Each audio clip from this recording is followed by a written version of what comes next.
So, Coach Will Hardy, this is a treat to have you on in the middle of the season and carving out a hot minute for me. Thank you for joining. Yeah, thanks for the invite. Excited to be here. Yeah, for sure. So, I want to sort of start with how you got into coaching, because to me it's really interesting, right? Coming out of Williams College, you land an opportunity as a basketball ops intern, which is essentially, well, like a warm body, right, with the Spurs. And you didn't really know what you wanted to do after you graduated from college. So to me, it's even more interesting because you stepped into what is certainly a grind of a job and of a role. How did that come about? Yeah, so while I was at Williams, I was very fortunate to meet a couple, Kurt and Jinx Tong. They lived in Williamstown. They were a part of, it was called the Hoop Group, which is basically like the Division III version of boosters. It really is the people who live in town, who love the team and support the team. And Coach Tong had been the basketball coach at Williams, I think 3 coaches before I got there. And he and his wife lived in town. And I met them late sophomore year and developed a really close relationship with them pretty organically. And they became a big part of my life while I was in college. They were sort of like surrogate grandparents, I guess. And they took care of me, and I helped them around their house and would spend a lot of time with them. And then a couple of weeks before I graduated from college, I got a call from Jinx that she said that Kurt was down watching tennis practice, which he used to do a lot in the spring, and he wanted to see me, which wasn't totally out of the ordinary, but this was a couple of weeks before graduation. I went down, and he asked me if I knew what I wanted to do when I graduated. I said, well, yeah, I'm working on it. I've applied to jobs in, at that point, I think it was like 6 or 7 different fields. I was an English major. Williams is a liberal arts school. And he said, well, I think I have a job you should apply for. And I said, what's that? He said, I think you should work for the San Antonio Spurs. And I said, well, that's a really great idea, but what makes you think I even have a chance? And he said, well, when I was the athletic director at Pomona in California, Gregg Popovich was the head coach, and we've been best friends for 20 years, which was an interesting time to tell me that, considering I'd known him for about 2.5 years at that point. I was on the basketball team. He knew that I was kind of a basketball junkie and watched a lot of NBA basketball in my apartment at night. So that's how I got the intro to the Spurs. I sent my resume. I heard back from them a couple of months later, went through the process of a couple of phone interviews, and then went down to San Antonio for a face-to-face interview. Was fortunate enough to get offered an internship position. It was a 1-year internship, so I packed my car with everything that I had and drove from Virginia to Texas for what I thought was a 1-year internship. And I always say, like, I went there 22 broke as an intern, and I left 33, 2 kids, married, as a bench assistant for Pop. So there's obviously a lot of things that happened in between during those 11 years, but it was a good lesson for me. And when people ask me like how I got in and if I have any advice, ultimately for me it was you never know who you're talking to, and the most important person in your life you might not have met yet, and that relationship and kind of the natural growth of that relationship ultimately is what led me to an opportunity to go work for the Spurs.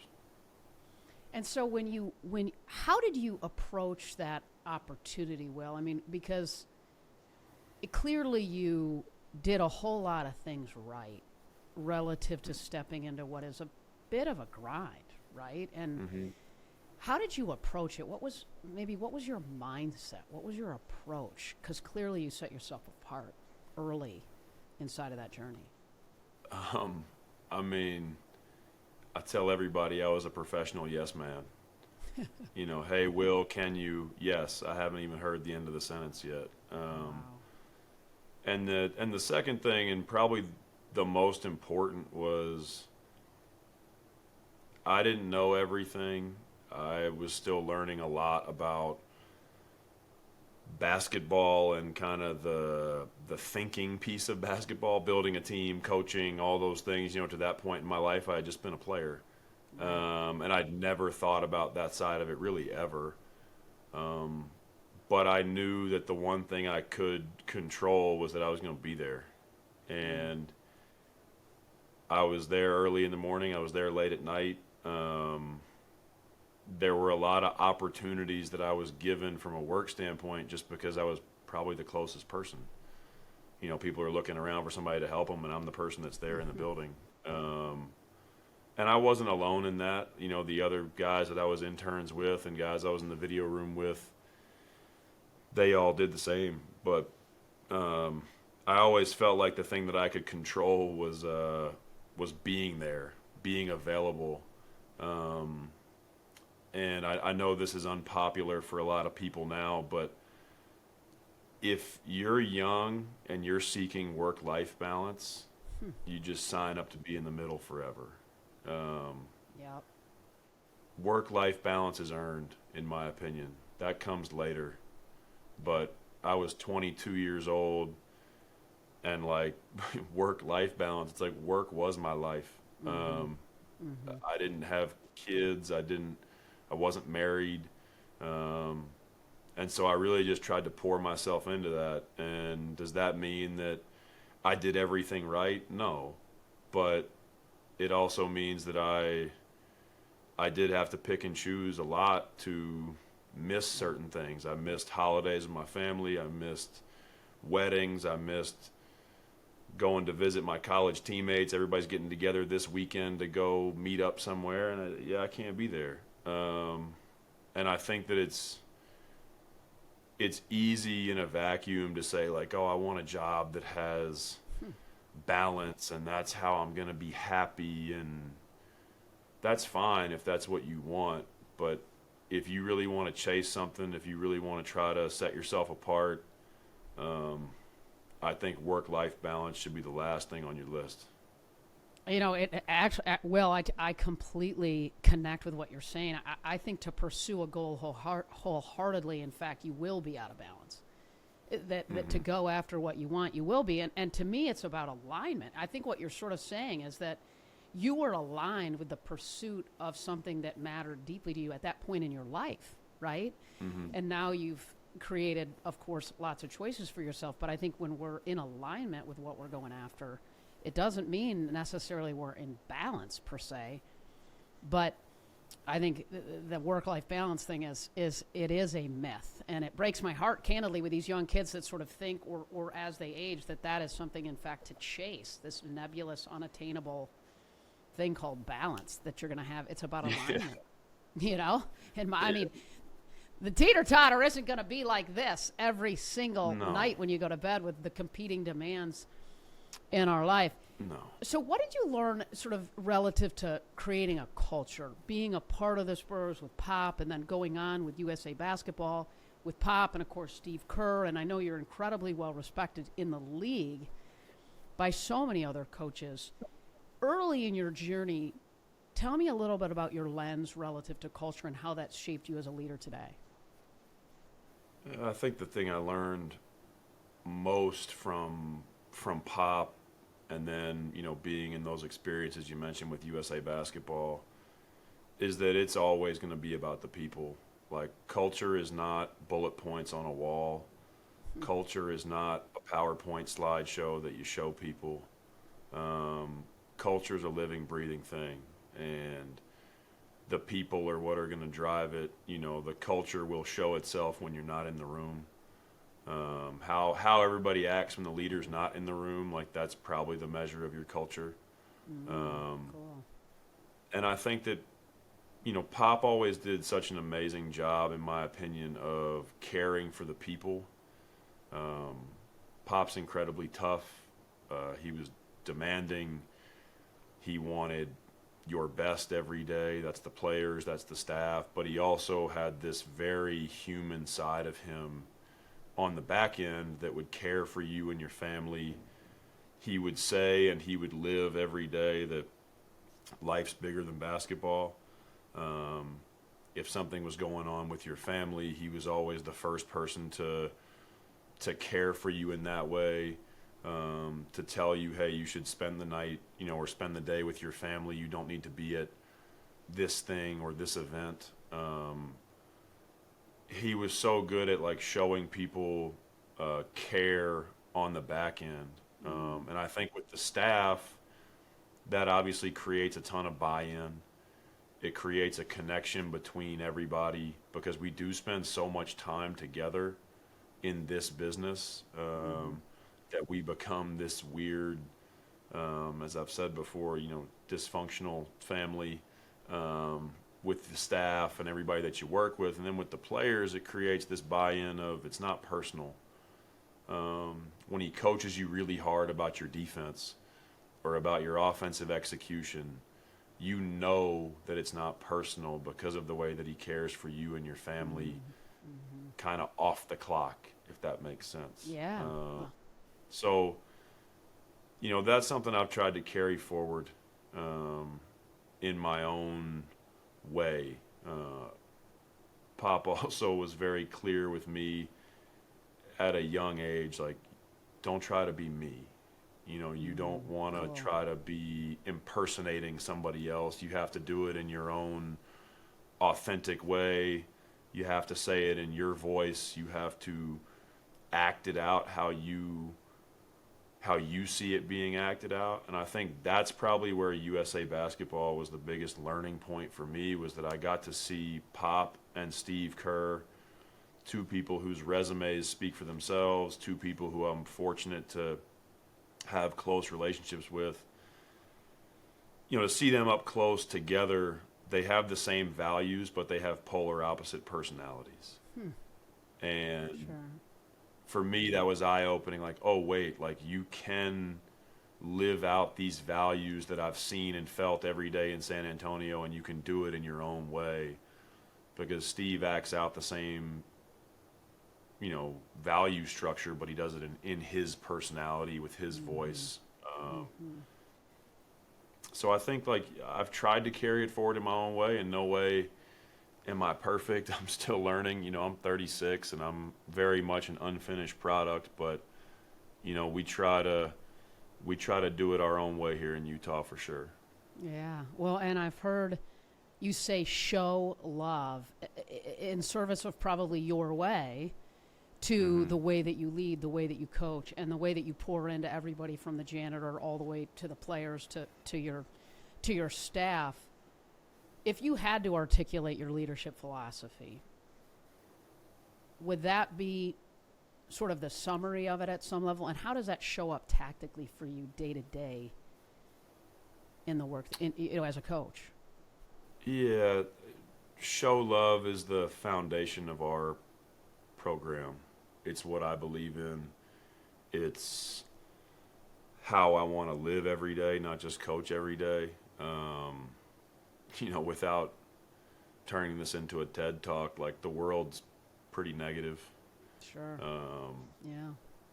Everybody looks for what's wrong with everything. Everybody wants to poke holes in everybody, tear everybody down.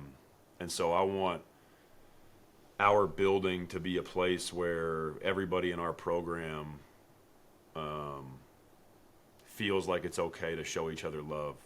And that's little things. That's like in our building, you don't get to walk by people and not say hello. It seems like a small thing, but it adds up. Sure. We do little moments with our team before film sessions where we'll have random people in the room. Hey, anybody you want to show love to? And it's 30 seconds. And say, hey, Molly had a great game last night, and her rebounding really helped us, or whatever it could be. It's not necessarily always just about the game itself. Sometimes guys show love to the video guys, or a coach will show love to a player. and we just do a couple of them a day, and it's just trying to create this environment that, like, it doesn't take away from you to boost up somebody else. And I don't believe in fear-based coaching. That's not how I am. I do think you have to hold people accountable and you have to tell them the truth, but I think you can do it in a way where they feel that you are supporting them and that you have their best interest at heart. You know, when you ask how does that show up for me every day, I don't spend much time in my office.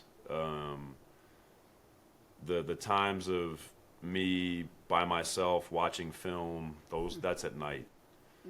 But while I'm in our building, I try to move around as much as I can to get little touches with everybody, players, staff, the medical staff, front office, the people who work in our kitchen. Like, you're just trying to be present, and not some figure that's off in the distance.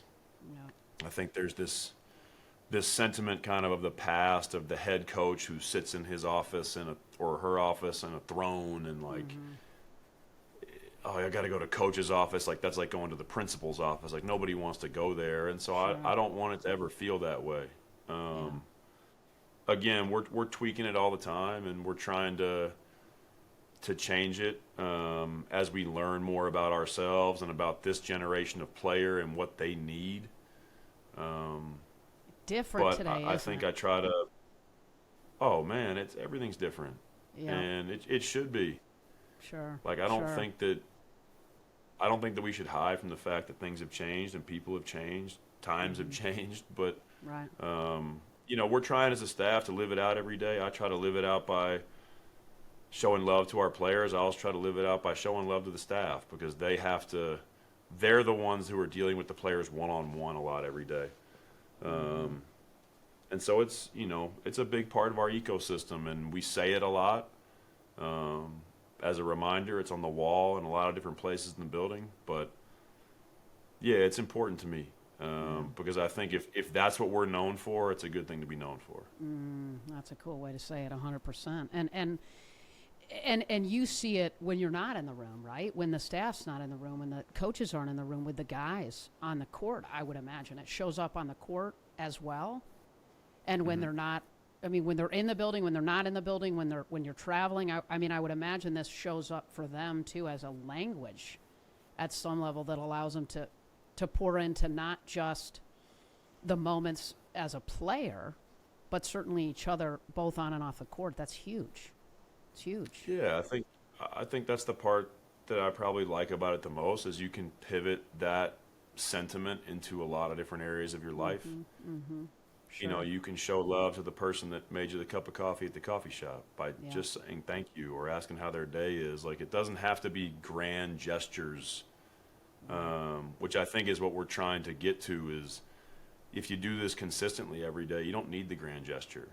You don't need to try to make up for all the lost time or all the times that I was rude by doing one big nice thing to try to sweep it all under the rug, which we're all guilty of, me included.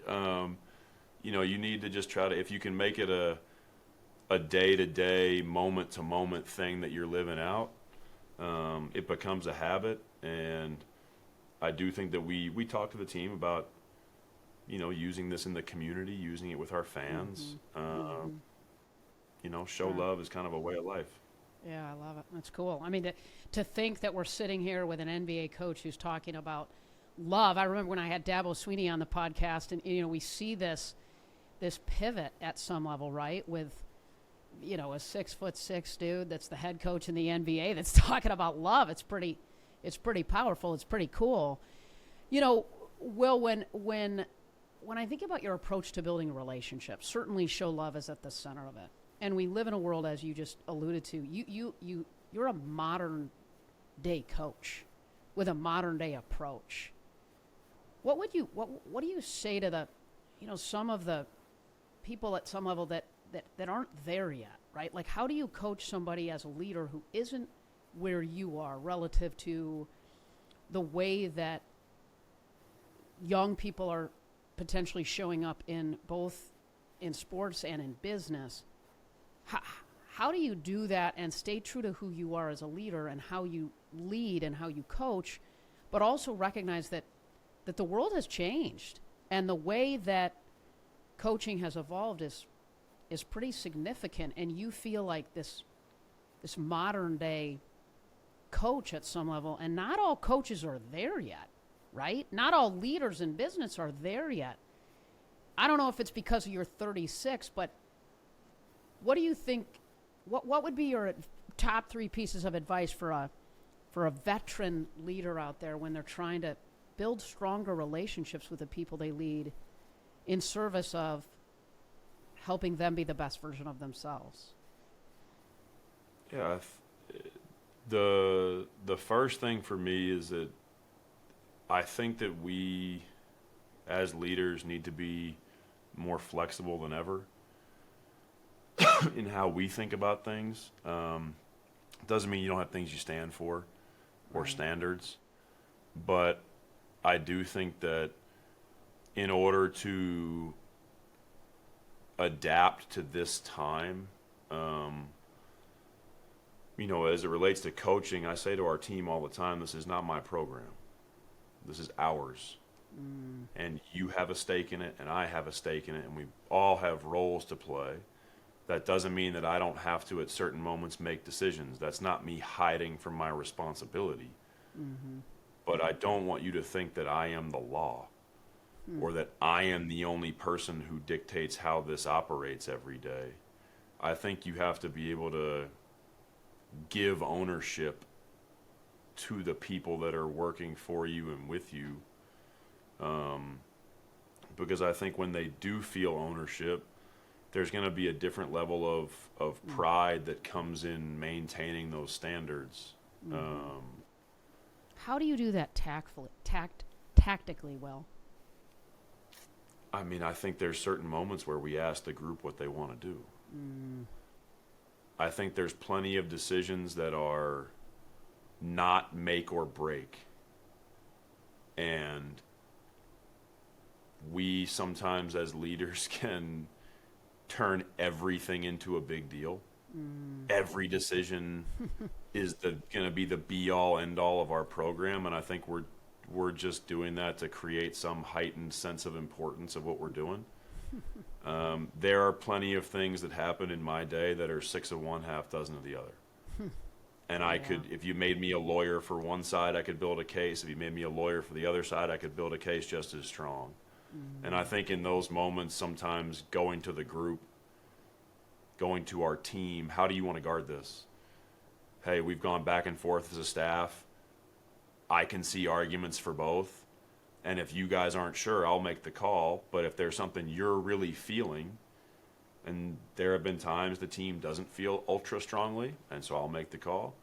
There have also been times where the team's pretty united, like, no, we should do this. And it's like, okay, great. Well, they're taking ownership of it, and I'm not going to blame them if it doesn't go right. Right. But I do feel like they're going to go after it with a different level of intensity because they know they chose it. I just think there are moments where you can give the group the authority to make the decision. There are big decisions that we all know, like, this is not for them. This is my responsibility as the head coach to make this call because I'm the one who's going to have to sort of face the music when it comes down to it. But there are different times where you can engage the group, whether it's the players or the staff, to say, hey, what do you think? With film, we try not to do lecture-style film very much. I want it to be interactive. I want it to be, talk me through this clip or coach your teammate on this. To let them have a voice and let them be active participants in what's going on. I think there's a lot that's, generally the people in leadership positions in any business or sports, we go into a meeting and really it ends up being the top person talking all the time and just kind of telling everybody what else to do. It's like, that's not... Sure. You're going to get a lot of people that are asleep at the wheel doing that. Yeah. They're just trying to get through the meeting without getting called on. Right. 100%. How, I mean, it's, I'm hearing curiosity at some level. I mean, you know when to ask questions and maybe at some level when not to, but it feels like you're insatiably curious in the room with the guys, with your staff, almost as if you're asking more questions than you are holding a line or a position until you actually need to at some level. Is that, I mean, is curiosity at some level this a leadership philosophy that is threaded through the way you show up? Yes, I am a very curious person. I want to do it in a way where they're curious and they're actively thinking. I see our sport, and I wouldn't want to speak to other business models, but our sport at a youth level has changed so much that we have so many athletes that get to our level and they've been just kind of told what to do the whole way. They've had an individual trainer from when they were 12. And I sound like the guy saying back in my day, but it's like two of us used to go to like a playground with one Right. ball and figure out like, hey, what are we going to do to like get some shots up? And then we're going to play one-on-one. And you kind of had to think your way through your own workout because you just didn't have an individual coach. Like the Right. only time you got coached was at practice. And I just think now we've created an environment where because we have trainers, because we have more individual strength training, it's all good and it all has lifted the level of skill. But I think the ability to be a free thinker through your own process and like taking real control of your own path, it isn't there very much anymore. We have guys that come in, they just want to be told what to do. And that's not a bad, it doesn't come from a bad place. It's just how Right. they've been trained. Right. And so a lot of this is about kind of opening up their voices, opening up their brains to like, if the coach didn't show up, or what ends up happening is at the end of the game when 18,000 people are screaming and you can't hear me, what are you going to do? Like, we Right. can't shepherd you through every possession. And it's all happening fast. Like, these guys Sure. have to read and react so quickly in our game um, that I want them to go into these situations, like, actively thinking about the choices they would make. And by having them speak in film sessions or having them have some say in what we do, it's just a way to kind of turn their brains on and not just let them sit there and let it wash over them. Yeah, and I mean, gal, I mean, you're 36, I'm 53, Will, so imagine what it was like when I was growing up playing sports, right? What have been some of your biggest learnings as a head coach? Oh man. Um, I would say that I really learned what anxiety feels like for the first time. Stress, like the weight of it all, feeling responsible for a lot of people. It makes me think back to all the coaches that I've worked for and with, and people that I've been friends with who've been head coaches long before me, and how gracefully they went about it every day. Um, how they made it look easy and not stressful. I have so much more respect for this job than I did before, and that's in every sport. Like, I now look at football coaches differently and hockey coaches differently. Like, wow, I cannot imagine what you're feeling right now. Um, I think I also have learned that over the last 2 years, I think I've learned that it's okay to say you don't know. Um, it's very odd becoming a head coach because, I've said before that when you're an assistant coach, no one really cares what you think about anything. And then the next day you're a head coach and now everyone cares what you think about everything. And for some reason, like having that title next to your name, people assume you're an expert and you Sure. want to kind of live up to that expert feeling. Sure. And so you start just saying stuff sometimes and you're going like, wait, like actually, I don't know. Right. Like I'm still trying to figure it all out. And like Right. it's okay to have, I guess you can still be the leader and have enough humility to say you don't Right. know. Yeah, that's It a good doesn't way to make put you it. not the leader anymore. Right. Right. And I think early on, like my first 6 months, I was so worried about giving people the confidence that they'd pick the right person, whether that's our owner or our GM or the players. Like, no, no, you guys should listen to me. I know what I'm doing. That I really wanted to like sound like I knew what I was talking about, as opposed to just being super real and saying in certain moments, like, yeah, I have no idea. I'll work hard to figure it out, but I don't like right now. You ask me that question, I don't know. Yeah. Um, Yeah. Yeah. and that people will still follow you. Like you can Yeah. still be the leader and say that. It's put me at ease a lot the last 18 months. Um, just being able to actually admit in certain moments, like, yeah, I have no idea.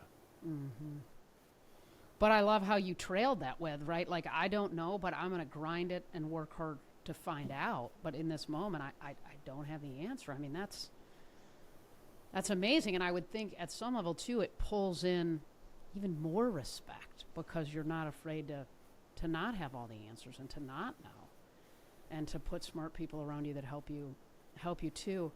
You know, you said, Will, that, sort of for the first time you felt anxious and understand what that's like, right? Because you're holding so many people's heads and hearts and at some level their lives as their leader. What do you do when you feel overwhelmed and anxious?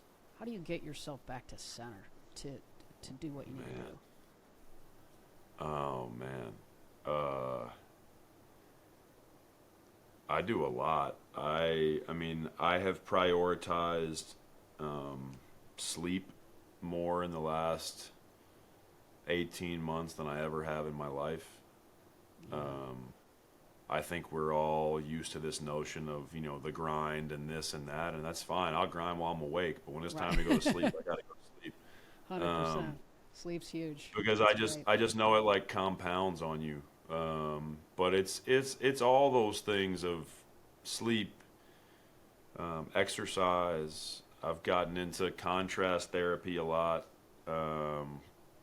I I try to do all of the little things that I can just to keep myself actually physically healthy, because that's what it is. Like I feel like when I'm most stressed or most anxious, it's because I'm tired, run down, and then you add on top of it, we've lost a few games in a row, or that game was bad, we should have won. Why didn't I call timeout? Or whatever those things are. But when you add those things on top of a body that's run down, Sure. it just doesn't go well. Yeah. And I think coming up through the video room where you don't sleep very much and you're used to being on call and you're just young. Right. Like I know that I know that I'm young in a lot of people's eyes, but I'm also not 23. So, Right. Right. and Right. I've got two kids, and I need to prioritize my own physical health when I can. But it's a constant battle Yeah. because of the travel and the schedule. But I try to carve out a little bit of time every day that's just for me. Whether it could be 45 minutes. Yeah. But it's hard, and I talked to our sports psych doc here with our team, meditate. I've, gone to therapy at different times. Like you have to do what you have to do. And it's Yeah. okay to need help to work through the anxious moments because it's a lot. Yeah. Yeah. For sure. What is your? You talked about that balance is sort of not a real thing at some level, and we sort of talked about that earlier. But when you think about the competing demands that you have in your life, well, I mean, you have a lot of people that count on you. You have a lot of things that come at you that you have to discern what you say yes and no to. Do you have a system for that so that you can ensure that you have the kind of energy for the moments that matter most? I do. Derek Sivers had this line that I heard on a podcast. I think it was on his podcast with Tim Ferriss, actually, where he talked about hell yes or no. If the answer isn't hell yes, it's no. Oh, nice. And that's helped me a lot because, like, when I heard it, this was 4 years ago maybe that I heard that. And it's like, oh, okay, well, that makes sense, but whatever. Like, I also wasn't getting that many requests 4 years ago. Right. And now, like, when people want to do this or do that, or, hey, come to this, or can you do that, it's like you find yourself kind of assuming you're going to have more time than you do. And then you end up with all these things that you agreed to kind of half-heartedly, and you're like, oh, man, like, I really don't have time for that today. Yeah. Yeah. And so that system is actually, as simple as it sounds, it's helped me a ton. Yeah. Because I do need to make sure that I have the right amount of time, but also like the right amount of kind of presence and focus in the things that I'm going to do for work, the players, my kids. I need to make sure that I'm like actually there for those things and not mind on something else. And hell yes or no has helped me a lot. I mean, that dude, I love that. I mean, because I always joke sometimes with people because I think we can find ourselves in moments a lot if we aren't really, really intentional, where we're like, what am I doing here? Right? Like, why am I here doing X or Y? And if we're really intentional about, like you said, I love it. Hell yes, or if not, it's no. Then we know that because you can't sort of show up at practice, right? Like you can't sort of show up as the head coach on the sideline. Forget it. You got to be there, ready to go. 110%. And you can't sort of be dad with a 5 and 2-year-old. Like, just run you right. over. So 100%. You got to be locked in both of those scenarios. Exactly, 100%. So you take the Jazz job at 34 years old, which is completely incredible, right? The youngest coach in the league. What were the first things you did, right? Like right when you took the job, Will, what were the first couple things you did after you said hell yes? Oh, man. Like in the moment of saying yes, or in the days following, like like starting the in job? Right, like in the days following as you're with the staff, with the players. Like I'm just trying to kind of get inside of that rhythm of how you showed up as a leader and took, sort of put your arms around everybody. Yeah, the first things that I did were two of our assistant coaches who are with us now, who are both younger guys, that one of whom I had worked with in San Antonio and one I was with in Boston. They were the first two phone calls I made to join the staff. Because I believe, it's Evan Brads and Sean Sheldon. I believe in both of them so much as coaches, but more so as people. And I knew that I needed them to come do this with me. I didn't know what was going to happen with the rest of the staff and who was going to stay from the previous staff or any of those things, but I knew I could hire both of those two guys. And so the first thing I did was call them because I knew I needed people to help me through the first part. And those two guys are still with us. They're both incredible young coaches. And so they were the first two phone calls I made, and then it was about starting to connect with the players that were on the roster at the time. And it was trying to get to them, in person. I wanted them to see me and meet me, because what happens is you get hired and then all of a sudden these articles are written about you and things are said about you, and it's like, that's true-ish, but like that's not really who I am. Right. And so it was about trying to cut through all of the narrative immediately and try to let them get to know me, because again, in the moment they're going, wait, our new coach is 34. Right. Does he know what he's doing at all? Yeah. And so I wanted to just try to make sure I got face to face with as many people as possible. So I wanted to get out to Utah. I think I came out here 24 hours after I got the job, just to try to Wow. Yeah. get face to face with not just the players, but people in the building and the organization, just to try to humanize myself a little bit before all of the, storylines about who I am sort of took over my identity. Yeah, that's awesome. That's awesome. You know, the Jazz are in a rebuilding mode, which you knew when you took the job, but that can be hard, challenging, no question about it. As a leader, what is your mindset when you think about that, and how do you coach and lead inside of what is a quote unquote rebuilding mode? Yeah, it is hard because it's noisy.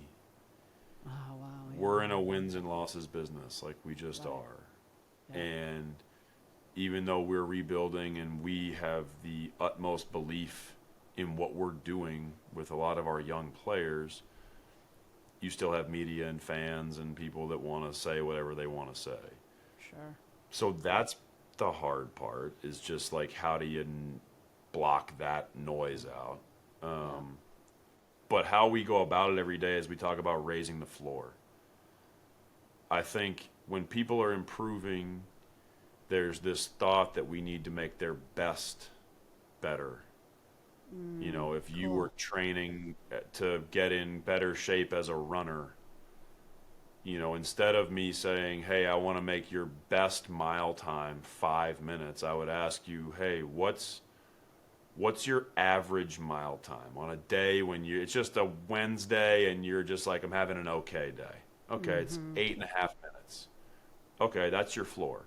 You're not going to run worse than 8.5 minutes. So for the next 10 days to 2 weeks, when you go for a run, I don't care what day it is, 8.5 minutes is the lowest it will go. And then when that gets comfortable, we'll raise it to 8:15. And when that gets comfortable, cool. we'll raise it to 8. Yep. And it's not about improving their best, it's about improving their worst. Like, on their worst day, how will they play? And that's how you ultimately develop their individual abilities, but also the team, in terms of like, what's our standard? Your standard is like the least amount that you'll accept. And so I don't want the team, collectively or as individuals, to be overly focused on like having their best game. It's about like, I know that on my worst day, or our worst day, we will not perform less than this. Because I think if you look at some of the best players in the league, they could have an off night, and Yep. that would be the best game that some of the guys on our team have ever played. An off night for Jokic or Jason Tatum or Shea Gilgeous-Alexander, an off night for them would be a great game for some of the young players in the league. Yeah. So that's because their floor is so much higher. And Yeah. so we need to, as a group, as a staff and as a team, keep focusing on raising the floor and not trying to overly worry about what our best level is, because that's going to get us to where we want to go. And it'll keep us sane, because we know Yeah. we're not going to play our best game every night. Right. I mean, that is so cool, Will, because when I think about, too, you start to have success, right? I mean, little incremental success every day, because the floor is the floor. But if you're now your miles 8 minutes, a little bit, it's an attainable, at some level, pursuit of progress every Right. day. And so you're feeling the success inside of what I would imagine is changing your daily habits and Yeah. raising the floor. That's super cool. How else do you coach and lead into that philosophy? What are some of the other tactical things that you do relative to the raise the floor mindset? So cool. Well, I mean, we use it in, our sports performance space, like in the weight room. Yeah. I think with our team, we set benchmarks every game on Yeah. both sides of the ball. that are outside of winning and losing. It's we want to give up this many corner threes. We want to create this many paint threats as a team on offense.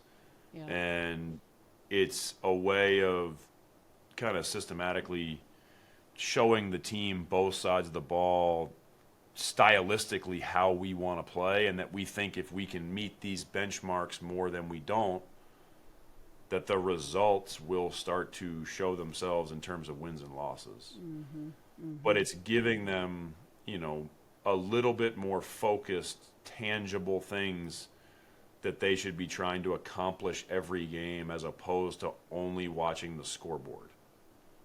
Right. Because it can be deflating.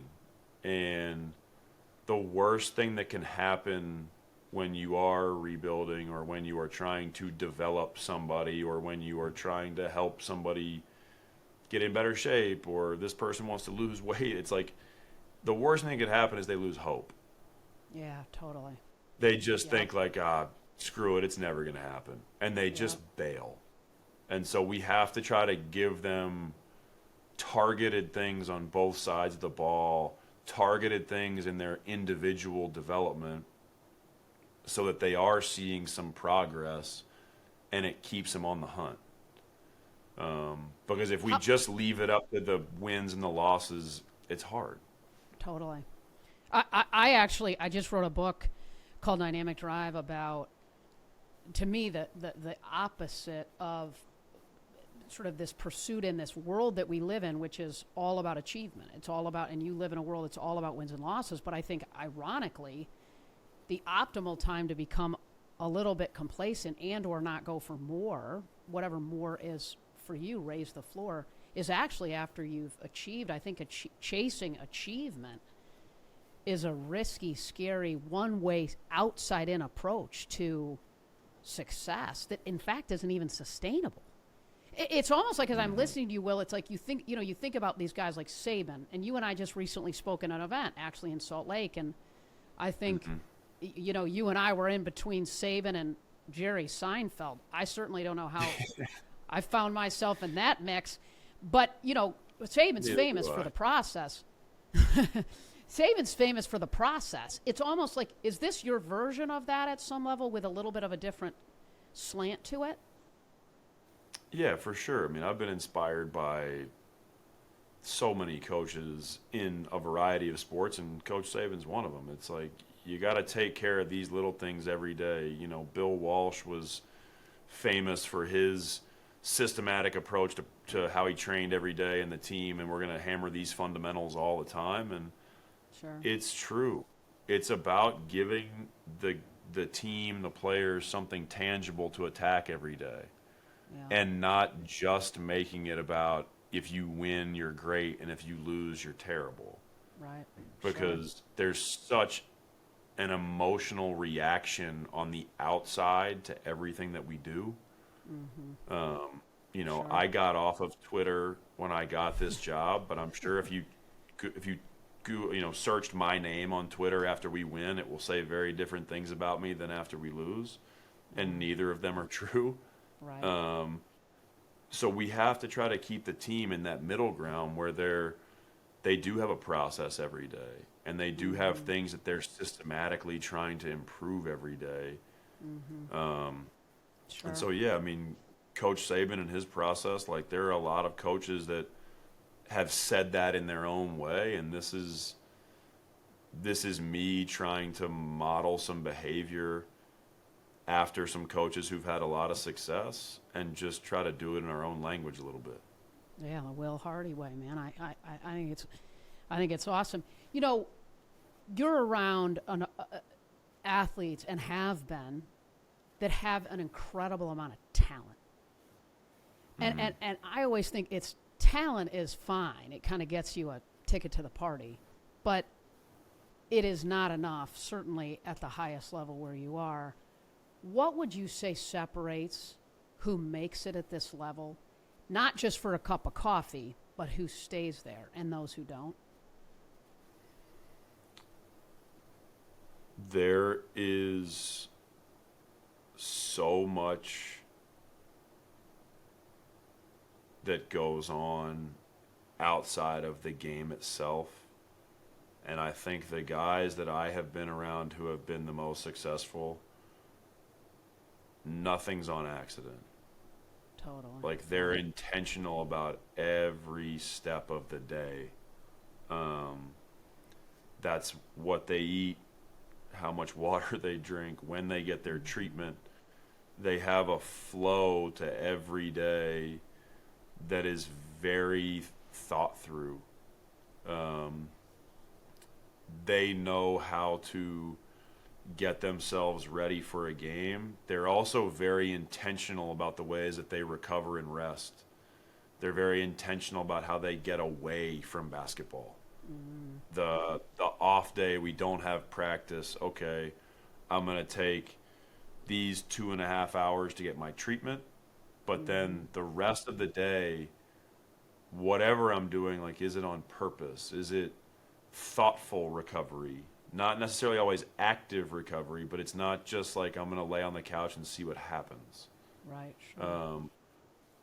You know, I've been fortunate to be around USA basketball. I've been fortunate to be around, you know, championship teams in San Antonio. And the year I was in Boston, we went to the finals. And, you know, that the core of that team obviously just won last year. And the best guys, like, they're relentless with the little things every day. And they don't just do them when they feel good. Right. They don't just do them when they're in a good mood. They do them all the time. And it's amazing when you see the best guys and you see them up close, and you're like, when you see them go through their day, you kind of almost go, well, yeah, no wonder you're the best. Right. Like, no wonder you are where you are, because you took the talent that you have and then you fine-tuned it every day. They're not just banking on their talent, because there's the shadow side to all of your strengths. You know, it would be like, I'm good at thinking on my feet. Okay, well, that doesn't mean I shouldn't prepare. Right. Because then I'm leaning on my talent, but the shadow side of it is I'm not as prepared as I should be. Because I know that in a lot of situations I can get by on the talent of thinking on my feet. But there's going to be some times that I can't. Yep. Talent plus, right? Talent plus discipline and intentionality and all that. By the way, I read, Will, that you were actually you had a summer internship, right, with the Jazz, which included giving arena tours, and the arena that you're the head coach in. Is that true? That is true. That is true. I was giving tours of I believe at the time it was the Energy Solutions Arena, I want to say. Wow. Wow. Yeah, it's very funny, though, because I was an intern giving tours of an arena I'd never been in. So I used to, like, get off the elevator and, like, look out and go, and this is the concourse. Yeah, this is it right here. Like, walk people around. Yeah, it's been a crazy full circle moment to come back, and the person that I interned for is now the president of our business side. Wow. He pretends like he remembered me. He didn't. I was a summer intern, 17 years ago or whatever it was. Right. But yeah, it's wild to be back out here and thinking about giving tours of the arena in the summer, and now I'm the head coach. My mom actually found my my badge, my security badge. Way. She found it at her house like 2 or 3 months ago and sent me a picture, and then Ryan, our owner, actually tweeted it out saying, like, in case you needed proof that he was actually an intern, here it is. That feels like that could be like a really cool auction item for the Will Hardy Foundation, the ALS Foundation. We could auction off Will Hardy giving a tour now as the head coach of the arena. That'd be pretty cool. That's and raise a great money. idea. Hey, I think that would be really cool. I mean, shoot, I might bet on it, man. I might bet on it. Tell me about Will Hardy Foundation and ALS. And, I know it means so much to you, and what your dad went through and what I know you as a family went through. And I know it's close to your heart, and it's a way in which you've been able to pour back into people that have found themselves where you did when your dad went through it. Yeah,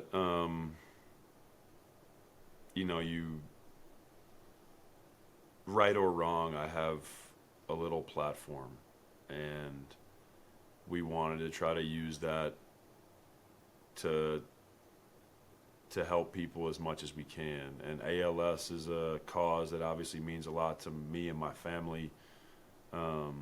It's been 9 years since my dad passed away.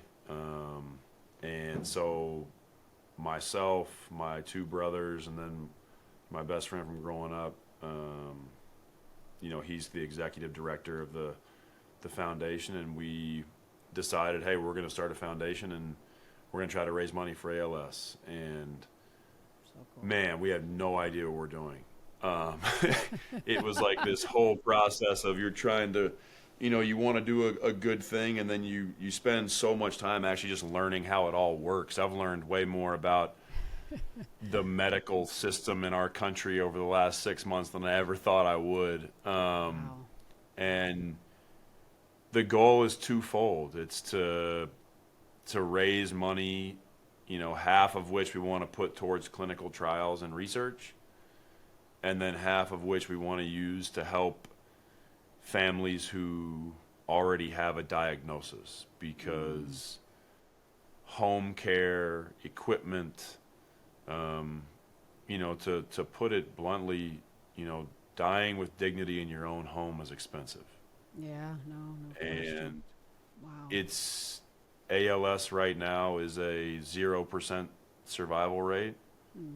And so families are fighting a losing battle. And I know from my own family's experience and people that I'm close with, like, it ends up having a massive impact far outside of the person who actually has the disease, because the strain it puts on families to provide that care at home is a lot. And so Sure. we want to make sure that while we're all still continuing to seek a cure for this nasty disease, that we don't forget about the people who are already dealing with it. And so we launched the foundation in September, and we did our first event, and it was great, and we raised a bunch of money, and we're looking forward to trying to do more. We want to help families here in Utah who already have a diagnosis with home care and equipment, and it's been a lot of fun to partner with the University of Utah and their healthcare group. It's a nasty disease, and I think the wildest part to me is that I feel like 15 years ago, like, you didn't really hear about ALS, and now, there's so many people who have connections to it. Yep. And I know this person or this person in my family, and the outpouring of support from people when we launched the foundation, people immediately wanting to help. How can we help? People just kind of blindly diving in with us has been really, really humbling. But it's fun because it, this whole job, the platform that it creates is very weird at times, but being able to use that platform to try to help other people is, it definitely makes it feel worth it. It makes you feel like you're using the platform for some good, and we're going to stay at it, and we're going to try to do everything we can to raise as much money as we can. But yeah, I've learned a lot in the last 6 months, that's for sure. There's a lot of work to be done. Yeah, well, and you're a part of that work, and how cool with your brothers too, man. That's awesome, and I'm sure it's a way to celebrate your dad's life too, and make an impact on others along the way. Will, thank you for sharing that, and Will Hardy Foundation.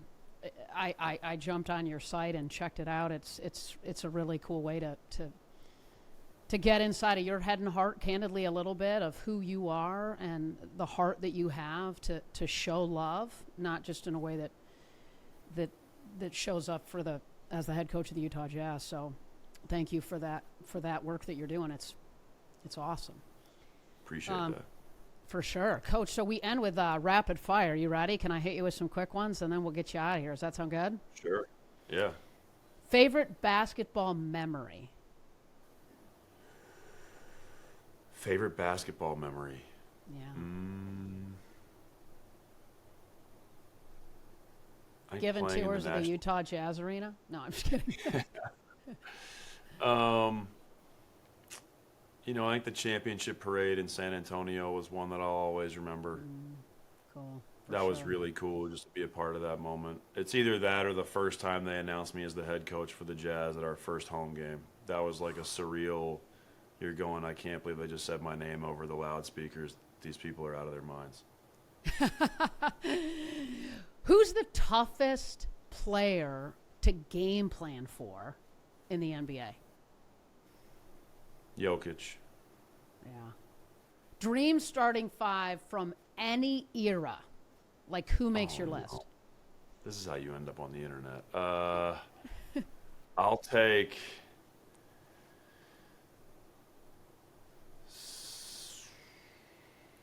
Michael Jordan. I'll take LeBron. I'll take Tim Duncan. I'll take Jokic, and I'll take Steph Curry. Wow. Got it. That's killer. We'll keep it off the internet well. In the last year, what new habit or purchase maybe has changed your life in a positive way? Contrast therapy for sure. Yeah. I had heard about the cold plunging and I'd tried it, but taking an hour and doing sauna, cold plunge 3 times, absolutely life-changing for sure. Yeah. Hey man, I'm in that Factory wheelhouse with reset. you. 100%. And you sleep better when you do it. I'm super into that stuff too, man, and you sleep better. It's incredible. What are you reading, watching, or listening to right now, or that you have historically, in the let me do that again. What are you reading right now or watching or listening to that is making an impact on your life?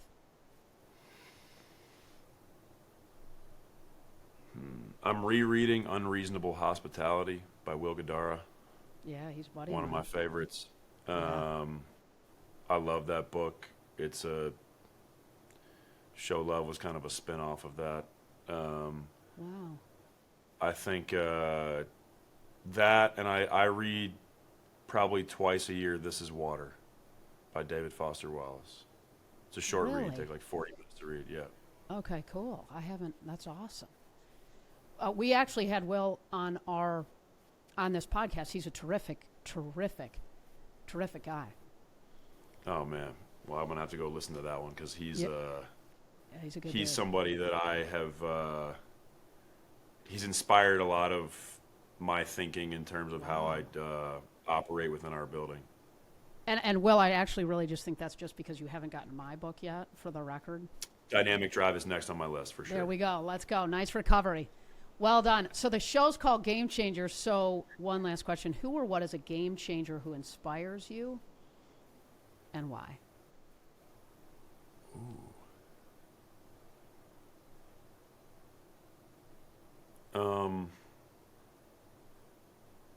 It's a great question because there's a bunch of them.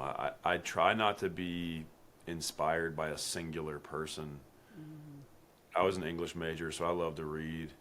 Sure. I just mentioned Will Guidara. He really has had a massive impact on me. Josh Waitzkin, who I've been lucky enough to get to know, has had a big impact on me as well. The Art of Learning was one of my favorite books that I've read in the last 10 years for sure. Wow. Coach Pop, Tim Duncan, Manu Ginobili, Tony Pop. I mean, like that group, they were game changers in my eyes, and I was lucky enough to get to be around them and watch and observe and get to soak up how they went about it every day. Man. That's a pretty powerful group of guys to learn from. That's incredible. congratulate. Yeah, and to watch a group operate together, I think is really cool. It's not like watching one person be great. It's watching a group find the collective greatness. I think, obviously, in our domain, that's what we're chasing, right? No one can do it on their own. 100%. So yeah, that would be my short list. I'm sure I've left some people off. Hey, well, thanks for sharing that. And Will, what an honor to have you on. I mean, your success at your age and with your background, your basketball IQ, your philosophy, your approach, show love. It's really an honor. Thanks so much for taking a minute. Yeah, thanks for having me. Appreciate it.